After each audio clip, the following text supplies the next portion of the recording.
Congo Veragis TV.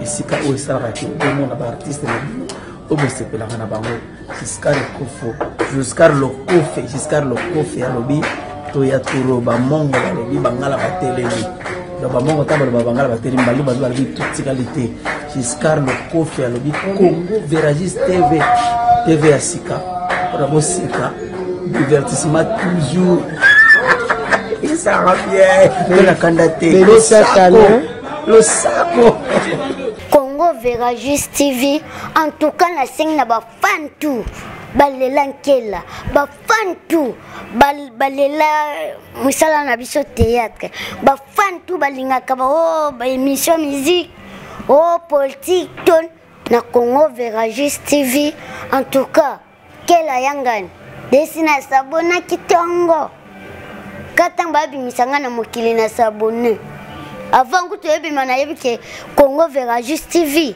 et Kozala. Donc, tu s'abonner, il y a boss jusqu'à le Kofi. Donc, on a 5 caca, tu s'abonner.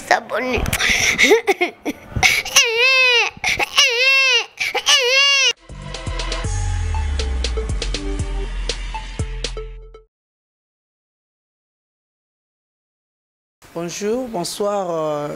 Ezanga Minata Kalombo la professionnelle, on a message toujours au CP Sabino. Merci à toi Janice Tapo, mon thème malamu elekayo. Aujourd'hui sur ces plateaux, la Zana étoile Moko parce que c'est une étoile de la République démocratique du Congo. Ezabongo monsieur Daniel Safou, naye Torobeta moi du solo qui est nabi qui place Boza déjà yako CP là. Bonsoir monsieur Daniel Safou. Bonsoir. Bonne santé. Santé Zabi. Le l'autre mardi, on a sûr et convaincu que Martin Fayoul sera bien accueilli. Je crois que je n'ai pas eu le temps. Et nous le faisons par l'amour du Congo.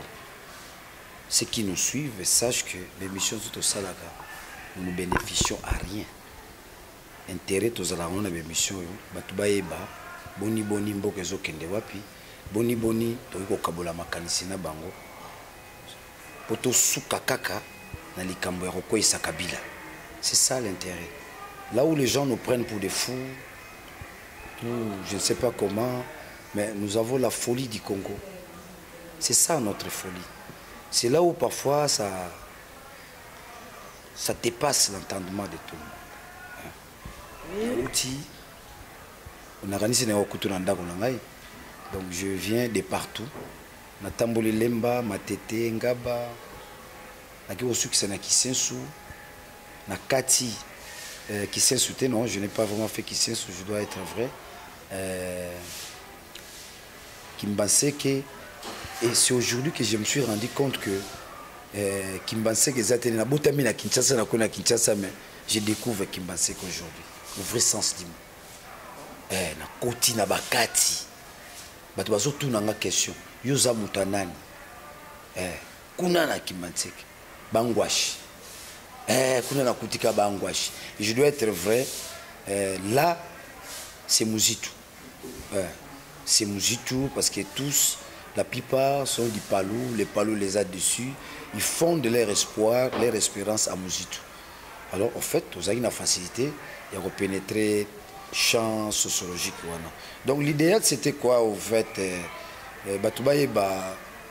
ce que nous faisons comme travail aujourd'hui, c'est fonder un nouveau leadership. Fonder un nouveau leadership.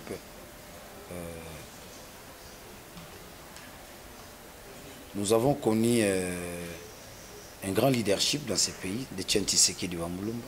Ça il faut reconnaître. C'est un maître pour moi, un maître à penser. Ça il faut souligner. Et maintenant, il nous faut un nouveau leadership. Tshisekedi n'est plus. Tshisekedi est. Tu comprends la nuance? Tshisekedi n'est plus. Tshisekedi est. Le est défini comme étant l'existence de toute une idéologie. Le est défini comme étant, je parle le est de EC. Ça devient difficile pour nous comprendre maintenant. Ça, je suis dans une philosophie politique assez approfondie. Il faut avoir des nerfs solides pour nous comprendre. Nous voulons atteindre un objectif. Et c'est difficile aussi que les gens arrivent à nous comprendre facilement. Les gens doivent s'habituer maintenant à nous comprendre. Il s'agit du Congo. C'est un nouveau leadership. Après les grands leaderships que nous avons connus, nous allons demeurer, n'est-ce pas, dans la continuité de ces leaderships où il faut rupture et création. C'est ce que moi j'appelle les nouveaux paradigmes, qui est la réappropriation de la nation. Et ce nouveau paradigme doit être à mesure de dégager, de créer des porteurs de l'idéal. C'est lui, Bakolombo Kabazwambo Kanabango. Non, on ne doit pas continuer à planifier qu'on sort. Alors, d'où les contrats sociaux, les contrats politiques que tous Congolais, nous avons souhaité, tant souhaité, classe politique, Basangana. Bazala bomoko bomoni ba milulu elekaki nanzila ba marche nanzila ba mitingi ti nzamba sungi na lo barami kimbango sungi parce que lui le gardien de ce pays en tant que nation, sur les plans spirituels, sur les plans politiques, même sur les plans scientifiques, parce qu'Imbangu a atteint la triple dimension, à la fois religieux, à la fois politique, à la fois scientifique. Voilà les trois dimensions de Kimbangu qui demain nous allons commencer à expliquer à la jeunesse et à tous ceux qui aspirent à la politique. Là, c'est tout un enseignement. Mais là, je reviens, n'est-ce pas, à ta préoccupation. Nous avons réalisé une immobilisation grandiloquente. Nous l'avions fait. Du genre, il y a tant de Rolengela, ceux qui kondo abima kimboka à Lingozonga. Les mantements, Tchitchen Tshisekedi. Tolengeli Yango, je vous dis, une immobilisation grandiloquente. Aux Ngaba, aux huiles, partout au Koma, il y a une transmission. Non, c'est inexplicable. Je ne sais pas comment je peux le dire. C'est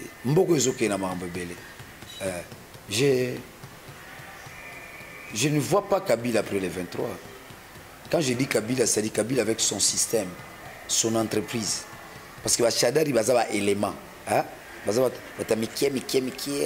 Il se donne aujourd'hui une importance. Mais quand vous grattez, hein, ce sont des messieurs qui ne peuvent pas résister face à la volonté de tout un peuple.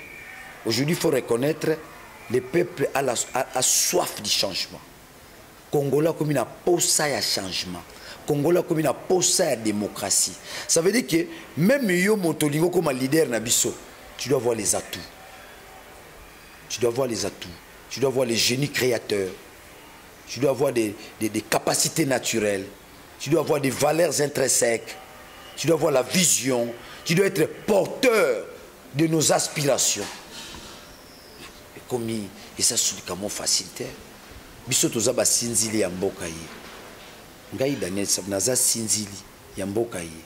Les gardiens, n'est-ce pas, des valeurs. Mon combat c'est un combat des valeurs. Et aujourd'hui, le peuple a soif d'élever Fayou. Le peuple a besoin de placer son leadership. Pas un leadership paresseux et parachuté. Ça, il faut préciser. Nous en avons nombreux dans cette classe politique. Je précise, il faut bien préciser. Les leaderships, les leaders parachutés et paresseux. Nous avons besoin de ceux qui construisent les leaderships. Fayou a construit les leaderships. Vous êtes sûr? Que je te donne les exemples? Oui, parce que Kota là, vous avez mini fretin. Bon, personne ne peut résister devant ces débats. Il y a un besoin débat national. Tout finganate. Si que comme Ngonga, il faut tout la qui ça, Moukou et à Bongo. N'engende de Gonanga Félix Oazé quoi le bar. On a vu dans un quartier. Pourquoi Bongo? Moukou à Bongo. La zone qui a mini fretin par rapport à Bino. Robi, on a vu dans un quartier, vu dans un matete. Il y a une britannique. Ça, c'est pratiquement mon programme. Pour ne pas zigzaguer, j'aimerais d'abord, n'est-ce pas, en finir avec ta question. La mobilisation est grandiloquente. La mobilisation eza Kinshasa mobimba. Pamba te baimboka bango moko na makanisi na bango. Bango basengaki. Bayi politique basangana. Babimisa moto yoko o bango bakotia maboko. O bango bakotombola. O bango bako tia oboso pona kokwisa mayele mabe ya bandeko na biso ya nyamu nyamu on a benga na lokota français l'axe du mal. Kabila, Shadari, Kokoniangi, tous ces gens-là qui profitent, n'est-ce pas, de la Respublica pour se faire passer à une dimension où ils ont revenu là-bas parce qu'ils n'ont pas mandat. Je crois que l'enjeu en démocratie, c'est la légitimité. Et nous avons perdu cette légitimité et les combats tournent autour de cela. C'est ça les combats de Kimbangu, c'est ça les combats de Tshisekedi, c'est ça les combats de Lumumba. Vous comprenez la légitimité. Et ces combats remontent au lendemain, n'est-ce pas, de notre indépendance. Nous sommes en 61. Lorsqu'on élimine Lumumba, c'est déjà le problème de la légitimité qui se pose. Et aujourd'hui, les mêmes problèmes reviennent dans notre génération. Et c'est une génération, une génération Internet. Tu n'as pas à cacher. Tu n'as pas à cacher. Tout ce qui se raconte là, Daniel Safni, tu es venu chez moi. Tu as affaire à un responsable. Tu as affaire à un homme qui a des pieds sur terre. Vraiment. Tu as affaire à un homme qui a la tête entre les deux épaules. Tu as affaire à un homme qui maîtrise les rouages, n'est-ce pas, de la vie. Tu as affaire à un homme intellectuel. René Descartes dit, la chose la mieux partagée au monde, c'est la mathesis universalis, l'intelligence. S'il y a eu des petites erreurs, on est humain, soit on a réagi sous l'impulsion de la colère. Maintenant, là, j'ai dit, je crois, dans certaines émissions, j'ai dit, nous sommes passés du journalisme à un homme d'État. Je suis un homme d'État, il y a des choses que je ne peux pas dire, il y a des choses que je ne peux pas dénoncer. Mais je vous rassure, la journée du demain, c'est une journée extraordinaire. C'est une journée où le peuple congolais veut déplacer le leadership du point A au point B. Vous me saisissez? Demain, c'est une démonstration de force. Donc, au Talisa, na Baïmokili, na Baïmboka, Bana Kinshasa, Fayou Lazamo na Kinshasa, moi na Kitambo, Boni, Bana Kisaso, Bazalaka Mayele, Atako, Basalela, Mayele, la Bango, na Nenga Bondoki, Ozi Bakande Jamboulette, Ozi Sakombi, Omoni Sakombi, non, moi na Kinshasa, Ozi Kabaïdi ou Kabaïdi, moi na Kinshasa. Les Kinois intelligents ont dirigé le pays. Mais aujourd'hui, on a voulu faire voir, croire même aux gens, hein, ah, Bana Kisasa, ah, on a Bazou. Papa Diangenda, nous sommes en 83, si je ne me trompe pas. Il dit ceci, c'est une prophétie. Hein. Zaye Yalobi, Babi Pumbulu Mutubaro Kambayam. Moi, je ne suis pas kimbangiste. Hein. Je suis historien du temps présent, journaliste catalan. En un mot, il y a eu une forte mobilisation. Mais dans le sein, il y a eu une interview. Vous avez l'actualité. L'actualité, le Loezali, pour voir les hommes étudiants à Bissau. Nous en avons perdu autant. Nous avons souhaité mes condoléances de ma famille Nyos. Bakole la bande qu'on a Bissau babomi. Pour Kabola Mawana na Betidia. Baïmokili baïbate pouvoir Kabila. Ils ont continué au bon peuple naïmoko. Batiki Beni, Batiki partout. Bakomisko Koboma Bano Abisso et Sengeli Lobi Bakambamboka. C'est grave. Lorsqu'on peut tuer les étudiants na Katia Université, alors on nous a souhaité bolingo na peuple en moté. Les appels moko et loko lobby où tu verras pour les étudiants sur Otali na ba réaction na bango ba porter pécho na bango na Fayulu. Les choix portés na Fayulu c'est automatique. Ils ont makambo nzambe. Ils ont makambo nzambe na sens moko tu peux pas autozobenga na batu nyonso ba chayer bana bateka nguba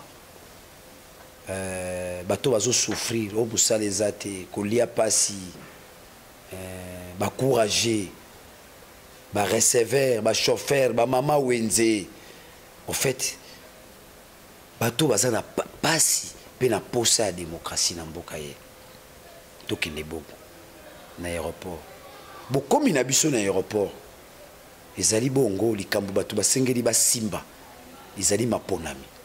L'élection se déroule demain.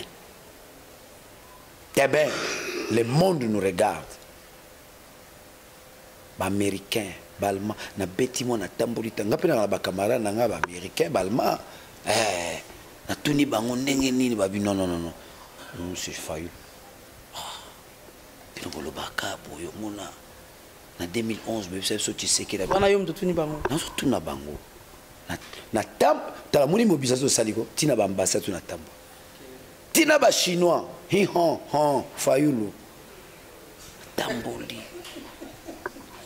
Tamboli ko sekate mama nanga mboka eza na pasi eza makamba ko sekate muni ta msuta na lobaka bat bakanisa Daniel asekisinga non mboka eza na pasi bat bazo kufa po azangelo ka kolia mai tala mboka tozana ebale monene bayeba ko kamba biso maele ezalite tozangi mai soko kena ba ozone okena matete okena ngaba okena rigini kisensu livulu mai ezate bato bako sala boye bongo tina pouvoir ezalaka nini ndeko pesa bayimboka esengote. La mission d'un pouvoir c'est donner du bonheur à son peuple. Bino bokomi ko pesa mawa kakate nzala kakate bokomi lisusu ko boma bango bobo mata biso bokomi ko boma bana na biso baelobi bako kamba mboka. L'université c'est le laboratoire de la vie. L'université baebandimi babonza bomo ina bango na kelasi po lobi basunga mboka ye bokomi ko boma bango bokomi ko boma bango eza mawa eza soni. C'est l'échec puissant du régime de Kabila, puissant. Mais to lembite yango to beleli na bana wana bino be étudiant bako boma bino soki Fayulu azue sika boko kufaka lisusu te boko zwa bourse bako tonga lisusu université bako bongisa yango ekozonga lovanium ndenge zalaka kala bango balingi kelasi te balingo yoka likamba kelasi te na kama kabango to mona ka bato musu bako punza mboka bako iba mbako sunga bilenge na nzela kelasi to mona ba dictateur ba Kadhafi ate Kagame kuna ate Museveni kelasi ezalite bongo bino awa balingi kelasi te soko bandika likamba kelasi amupati yango anasema azuri sana bulingi kelasi te pona nini bopimeli biso ya kolia bokwi biso mabele butika ta bana biso batanga kelasi te kelasi yango nde bomoiti naza kuna te mama naza kuna te. Là sont les conséquences. Les vrais problèmes aujourd'hui, les problèmes nationaux, les Congolais qui puissent choisir un nouveau leadership. Nouveau leadership, yango bimi à Genève. Je remercie la fondation Kofi Annan, où vous êtes salis, vous êtes bénis par la puissance de Kimbangu. Tous ceux, Oyo, Bako Tchalo Boko Nabango, Pamba Kongo Kendo Bose, Bazana Lipambo. Oh Bako Yaka ko kwabiso mabele, ko kwabiso ba diama, bozo yango. Mais oyo ko komela kabino, ba vese ko zwa kabino. Boko kufaka misu. Bana na bino bako kufaka boko zwa mbano. Vous avez la malédiction d'assister à la misère de tout un peuple. Mais ceux qui nous assistent, ici je salis les anglo-saxons, je salis les Allemands, je salis les Américains, mais Kokotini, Fayulu atanga les États-Unis. Nga na kena tamboli. Tamboli d'être journaliste. Tuni baninga na ba américain. Deni. Binombo tchaka batam. Siko bolo bini. C'est Fayulu. OK, c'est Fayulu. OK. Na zongi na betimbela. Pona bana Kinshasa, basi balemba. Na 2006, ba beti bisolo koloto. Na 2011, ba beti bisolo koloto. Siko bana Kinshasa bazota yambalo shadari ga oleka non. Ata ba tricher. Ce qui m'a pona mekozala. Nanga papier kokoya na maboko. Akotanga Fayulu. Le Congo ici n'a pas été créé par les Congolais. Le Congo a été créé par les savants américains et européens. Débat national. Vous me saisissez? Et lorsqu'il s'agit du Congo, il y a les implications. Il y a les implications. Il y a les applications. On est comme Makamba Kelasia. Ce qui est au Tangangote, au Fongola Bembo Mamis, Bandi Kotala, au Kolula Muningano Mobali. Voilà, monsieur Daniel Safou, vraiment. Maintenant, comment va le Congo, plus précisément, l'opposition?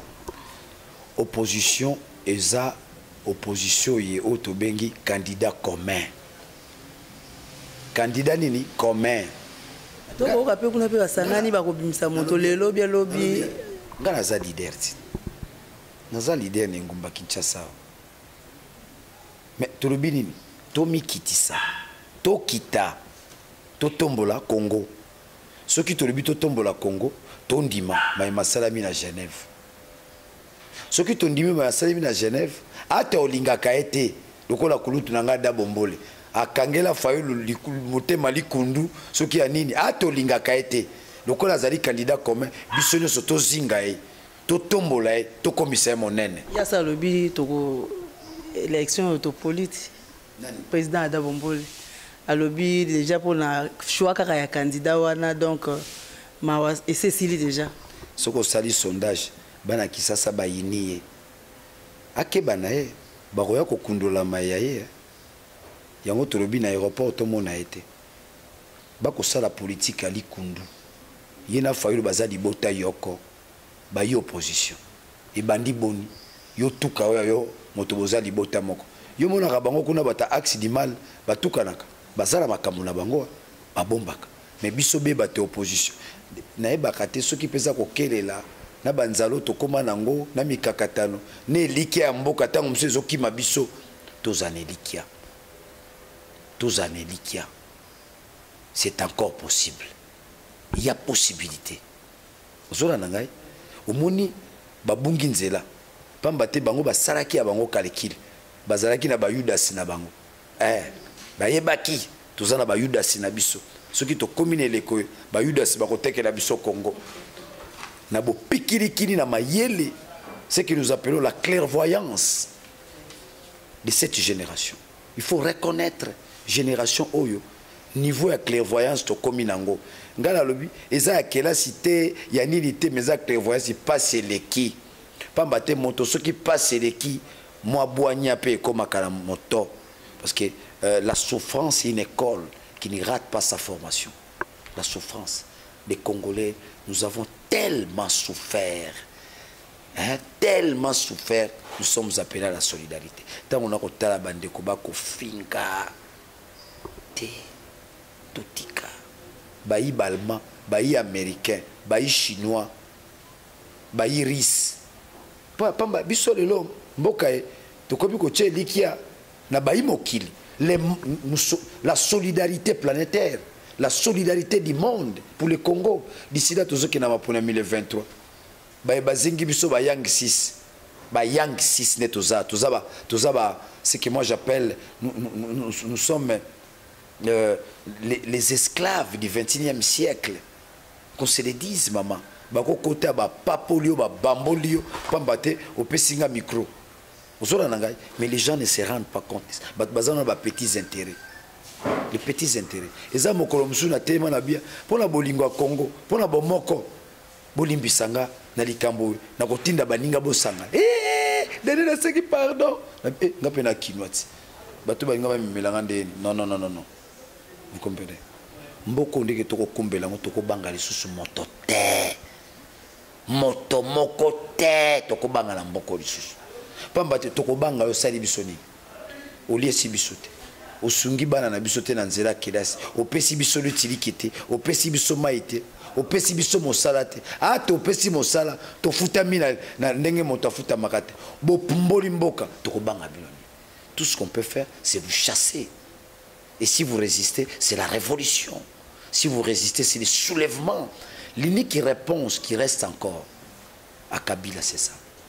Tout ce que nous réservons à Kabila jusqu'à preuve du contraire, c'est la grande révolution, c'est le soulèvement populaire, c'est ce que j'appelle la résistance populaire. Alors ceux qui ont commis les Koana, Batoba Kolanda Bentera, Mike, on gagne comme président, on gagne comme yo, nyoka ya kala okosaka Adamu na Eva okosi biso ke oya lelo okosi biso lisusu.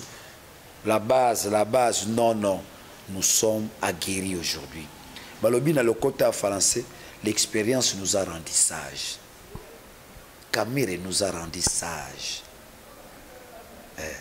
Nakoyoka mawa ndiko na ngai yake ndo sangana na Kamere okaka mariage ya contre nature.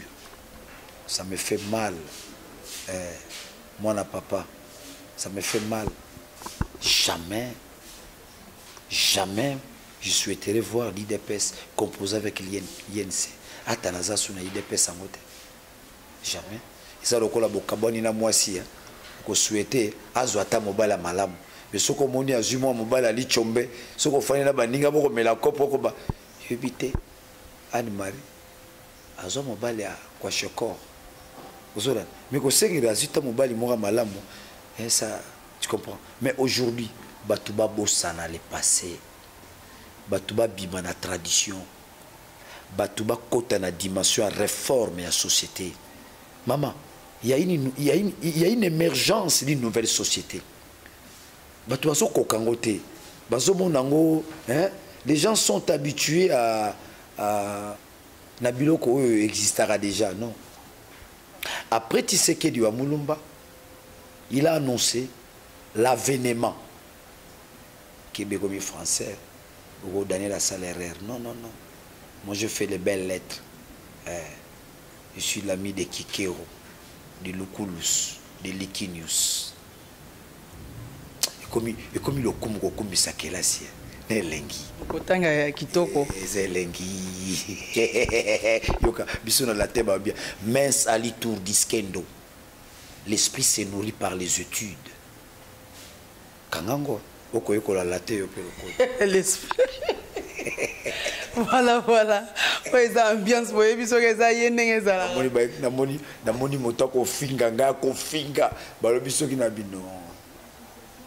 quand tu montes dans le leadership, ce qu'on appelle le cœur, le cœur, il y a kolinga mboka. Ce kolingi mboka na koleka nyonso, nyonso komi pamba.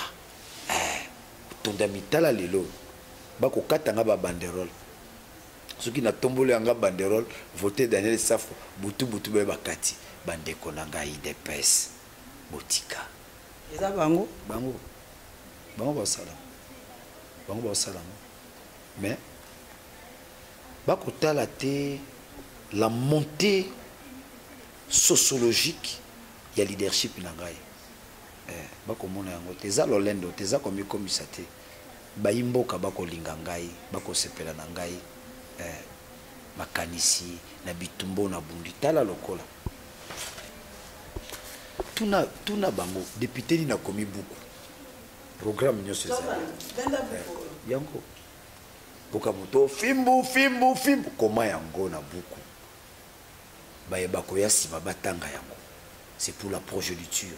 Ata lelo nazali société bayeba koya sima bakoyeba Daniel Safo azalaka candidat député vision ya Congo ezali na kati ya buku ye okomona na kolobela Monseigneur Catalico. Il m'a toujours inspiré cet évêque. Na kati ya buku ye na kolobela Etienne Tshisekedi wa Mulumba. Na kati ya buku ye na kolobela Lumumba Kasavubu Kimbangu. Na kati ya buku ye na kolobela likambo ya bitumba yo angai ona bengi bongo l'occupation du Congo. Okomona na buku eba komi voter Daniel Safo, volonté du peuple. Yo ezali volonté ya peuple ya Nzambe. Tango ngana mati bandel okokati. Oyebi lelo ba bisinga nini? Vie. Biso ba yanketo hotelema na bino hotelema te. Na bisika to kokende. Eza makambo ya Nzambe na bonzambe. Voilà. Obiso ba yo metobendi kimbindi nkuyu. Siko pe okimi pe mabele na yo funa okena moamba kuna okei koko makanda kuna to ebite pe pona ni. Kuna na kena tikisa bato carrière politique. Je serai élu de manière extraordinaire. Mais malheureusement l'objectif n'est pas de ce côté-là. Na ko bisote makambo to lengeli mikoleko ya. Ba eba komona biso to za ba zololo. To za mibali pamba. tozanga mayele tozanga boignan. Je dis au monde, je m'adresse en Afrique. Lobi boromona, le peuple congolais va démontrer yango compatria. Voilà. Compatria. Bisognon solobi. Ozo embrouiller na ba question. Le les am la mobilisation. Je crois que c'est la dernière émission nazo sala na pour la mobilisation. Voilà. Chayer, Mwana Nguba, Sirer, tous étudiants, ma maman na biso, ma maman légionnaire, ma maman Marie et maman, bisoni. Toke na aéroport. Pourquoi toke ne koyamba fayu? Pour le loko yoko. Total Isabatuye, Congo eza ya motote, eza ya batote, eza ya biso nyonso, toza 80 millions d'habitants. Moto lelo boko mona za moke, toki bonko tombola ye. To tombola Martin Fayulu. Moi je suis convaincu. Oh Martin Fayulu aza na basité, aza moké, mais face à Chadari, Martin Fayulu gagne. Le bilan de Kabila est négatif. C'est un bilan nako bande. On est à bilan te, on est à bozabolo. Ozola nanga soko zibo zabolo na bonzambe kolonga kaka. Fayulu symbolise l'axe du bien. Fayulu symbolise le soutien de la communauté internationale. Faut bato baye bayango ndenge bolela ko mindele mbachaka ba chependa turo Fayulu. Ozola nanga turo penda ko tala bana ki bondi melanga ngako bombela binote makambo fotolo ba vérité. Na kutena ba américain ba allemand bobi ngaza ba masa baris bo bana ba ebisangi na machine wana bacha ba kombo ya machine elelaka Chadari machine ba kombo ezali et belé bo mona ba o bazo benga ba opposant. Je vous fais une révélation. Kamere Félix, qu'il sache, nous avons des secrets que nous allons dévoiler au moment opportun. De ceux qui sont gentils, bazongela biso, tuza libota moko tuza famille. Ceux qui sont s'entêter, lichette et katana. Tia, lichette. Il y a des vérités où ils ont mis ma biso, bamsou ba repère ce qu'on appelle la personnalité politique. Biso ba qui a fait une carrière bazo baté. Tous as soutenu ba Congolais bané kokosa, oui na diplomate ah bomoni indépendance yangoyo. Botal indépendance non. Oui la génération internet. Oh ngana tanga na Belgique, tant batali. Moni génération. Oh ngana si sa place boy. Batali tant na beta Google. Pour la Koko Niangi na Japon rien. Ça na moto. Oh Koko Niangi professeur na Japon na beta kankan na mona ka longa mtumo ebima mukie wa sero za na kokonda neta komi lelo ba vitamine nzoto moni photo mo ebima mukie le mama kamura mikie mais qui professeur na monate ba tebele bazo benga professeur ba professeur te neti porte parole ya IDP Chilombo aza professeur te aza assistant célibataire ngaza marié naza la mwasi na bana mo le ko finga ngai c'est pas bon pesa ta libala respect. Pesa ta mariage respect ngana bala respecter ta maman Marthe atanga na komi zoba na ngulu na yo ofingaka bala te neko yeba onka lobi azaki na fiancé beya ngo aboyi il n'est pas stable bozumukie ozolanda. Alors c'est pour dire que tout tika babiloka bozoba wana to kota na dimension to koti nango lobi mama na ngai yango yo ozala mune na cheboye Fayulu Madidi na tombolier ok bangwashi na munu moshi na aéroport moshi me mettre tout sur aéroport président ndenge c'est que lobby mite ekoya omoni lobby to koyi summit etikala na histoire ya mboka Daniel Safu ozola na ngai Daniel Safu Mike Mukebai ozola na Christelle Voanga babilengo batelemaka puis quoi ici l'Olendo na sima ya politique personne ne peut avoir des prétentions oh biso non on ne peut jamais mesurer degré à chaleur à peuple le bureau au monde à peuple en fait ils ne viennent pas seulement rencontrer Fayulu ou accueillir Fayulu c'est une réponse à Kabila pour lui dire que tu as la biso peuple tu l'emba la biso yo tu oses la cale 23 tu corriger bino vous comprenez mais il y a un aspect qu'il faut souligner. C'est un grand jour. C'est un grand jour de la mesure où c'est le 23 décembre, il y a élection, 80 000 babima la balabala. Pour la bas qui ne voter, si quoi bakozonga na ndako to bakotika na balabala. Ce qui va tirer na balabala, qui sera à mesure de gérer 80 millions? Yango moni tolingi bongo to lengela moto. Oh, ce qui a lobby ba imboka bayoki. Ce qui bo lobby ba imboka bayoki. Yiwana. Demain, c'est la grande victoire. Tu continues à filmer, j'espère. C'est la grande victoire demain. C'est la victoire de la démocratie. Lobby au Komona et kozala lolenge ba lobby l'entrée triomphale de Jésus-Christ à Jérusalem. Zola nangai. Kanga Fazo, l'entrée triomphale de Jésus-Christ à Jérusalem. L'entrée triomphale de Jésus-Christ à Jérusalem. Voilà. Jérusalem est au lobby. Président, si on est au salle d'émission, vous n'habitez au Tunagi base. La base dans le Congo. On dit que la base on a bon, il y a on va avoir Tunagi président. Tala, accueilli Oya. A Tunagi base. Accueilli Oya. Ozola nangai. Oya. A tombola beaucoup boy. Kamere. Obingana comment obenga nani?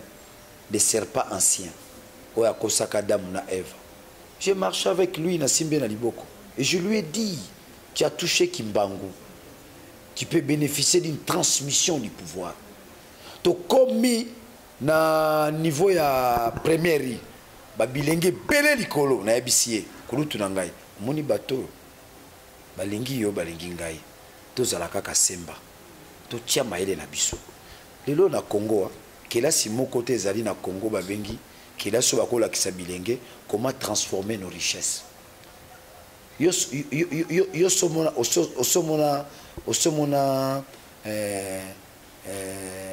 uranium.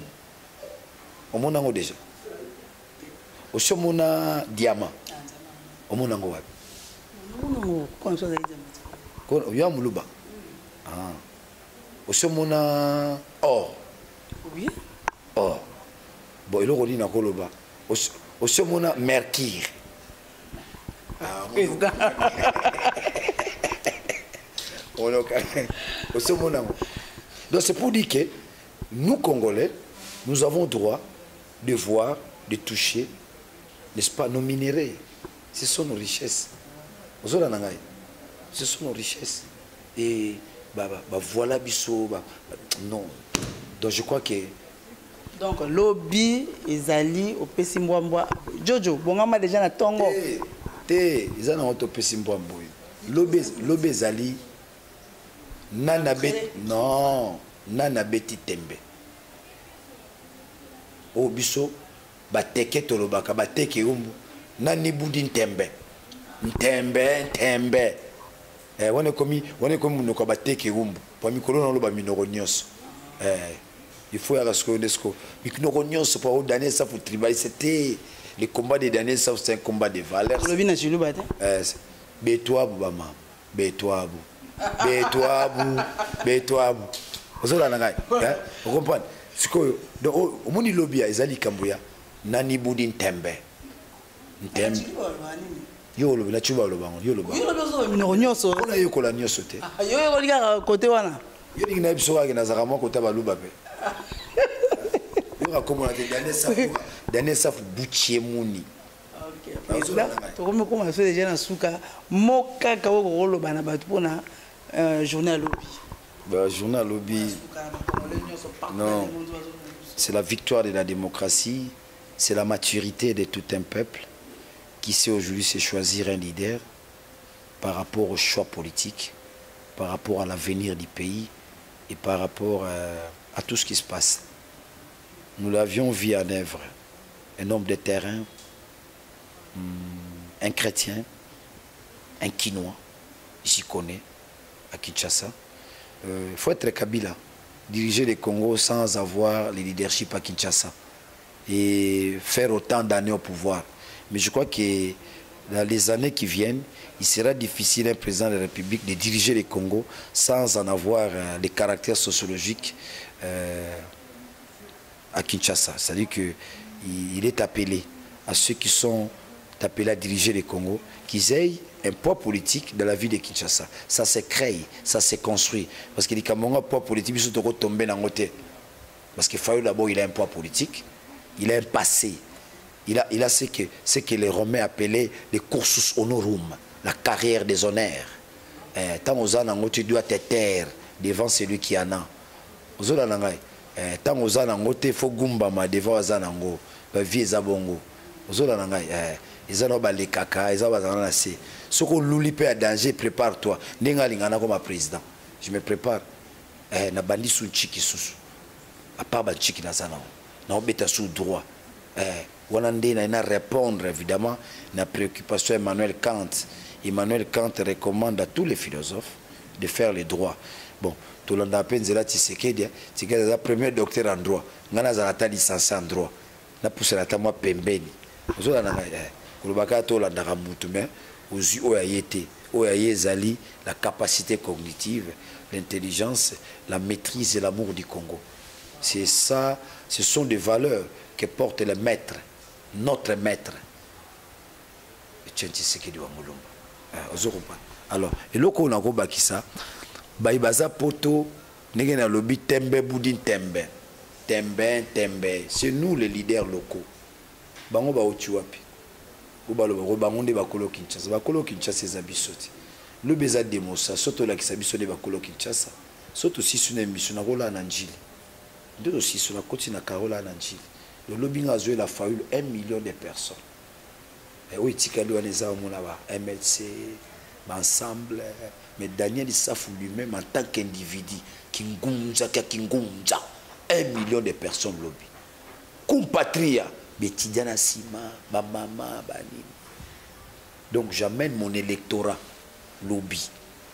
Mon mabana qui sait, bana ma tête, bana lemba. Le lobby na yanga moto karande mutayaka donazo ya pena quantité na ciment ya batu. Ma maman Koutina ve. Donc demain c'est un grand jour, c'est la fête de la démocratie. Koyoka zouate, babotole loko morote. Les Amakamba Congo. Et nous demandons à ceux qui nous ont quittés de rejoindre les camps de la patrie. Les Amamba solitaires. Ou bako résister.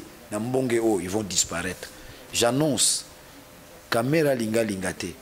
Azo qui ne vers la disparition politique. Et ici, tous ceux qui vont faire alliance avec Kamera, Basala alliance n'ont quitté. Les serpents anciens. Wa kosaka damu na Eva bongo biso batamuki soki Eva kosaka e soki Adam akosaka e bongo biso c'est monsieur qui moi je peux plus faire confiance. Je reviens un aspect très important mayenyon ce koleka awa tu bate nzambe pazali nyonso o biso o ngai oye nyonso koleka nzambe azali Nzamba tali singa, ils ont la politique moko munene, nanzela lokutana lingo kufa. Dans 6 mois vous verrez. Voilà la prophétie. Non. Oui, ça peut être aussi la prophétie, maman. Nous sommes en contact avec les grands esprits. Nous avons la soif de la spiritualité aussi. Nous ne sommes pas des mondains. Il y a des fois où on peut tomber, mais nous ne sommes pas. Daniel n'est pas un mondain. J'ai l'amour des autres. J'en ai dans mon cœur, j'ai l'amour. Moi, si je suis non,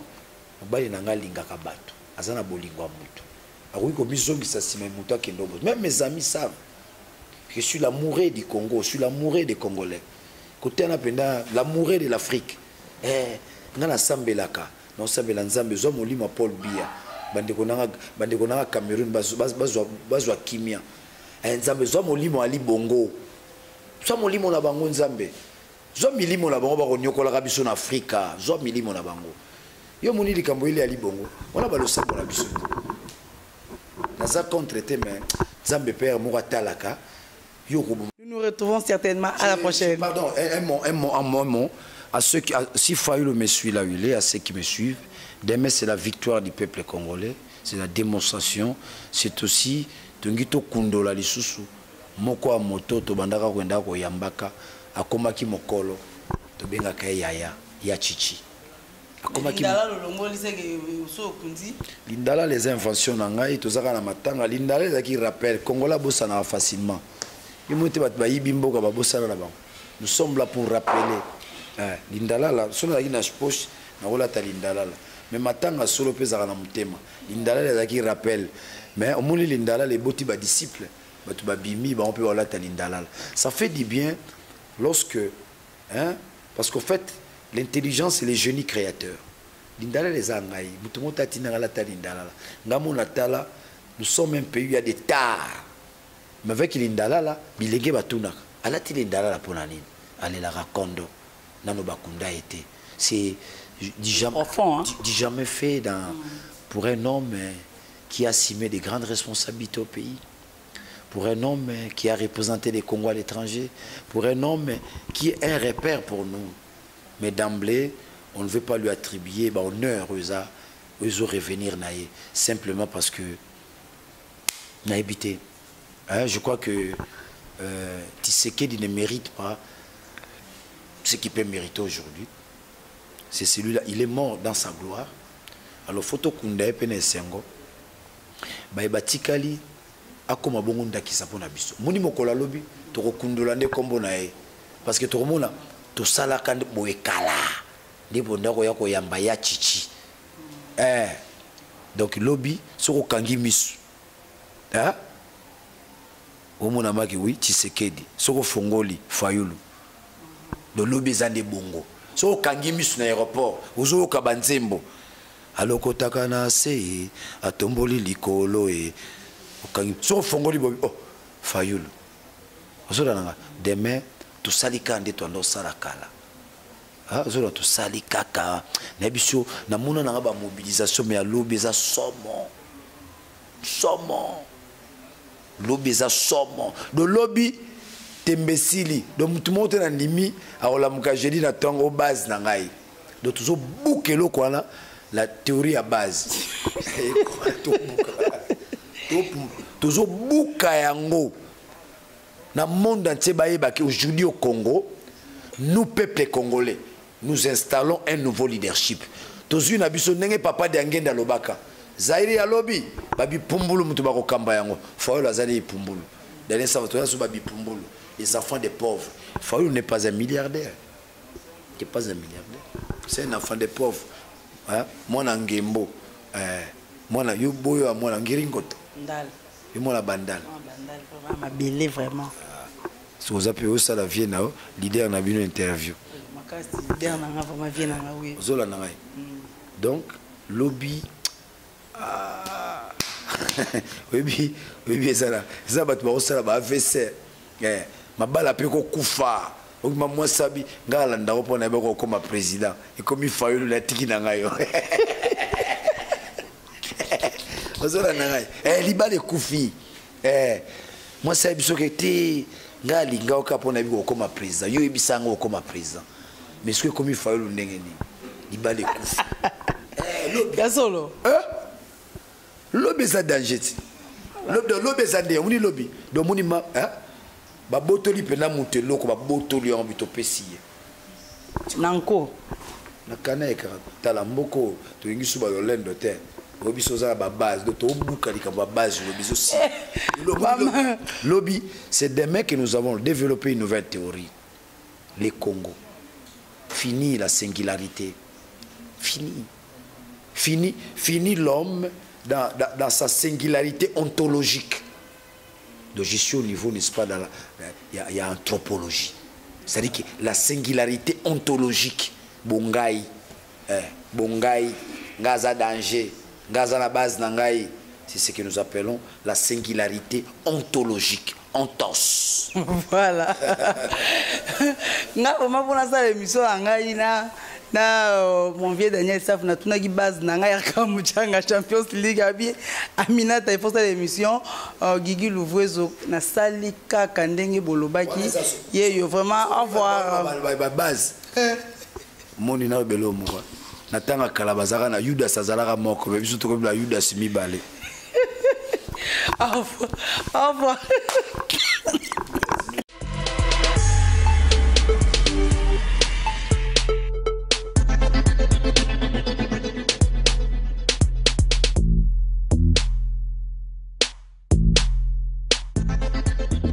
TV Congo Ferragis TV esika oyo esalaka te omona baartiste na bino oyo bosepelaka na bango Giscard Lokofe alobi toya toloba mongo balobi bangala batelemi bamongo ta baloba bangala batelemi balobi totikali te Giscard Lokofe alobi Congo Veragis TV ya sika mpona bosika divertissement toujours ça va bien la candidature le saco Congo Veragis TV en tout cas na sing na ba fan tout balelankela ba fan tout balela musala na biso théâtre ba fan tout balingaka ba émission musique politique ton na Congo Veragis TV en tout cas kela yangani desina sabona kitongo katang babi misanga na mokili na sabone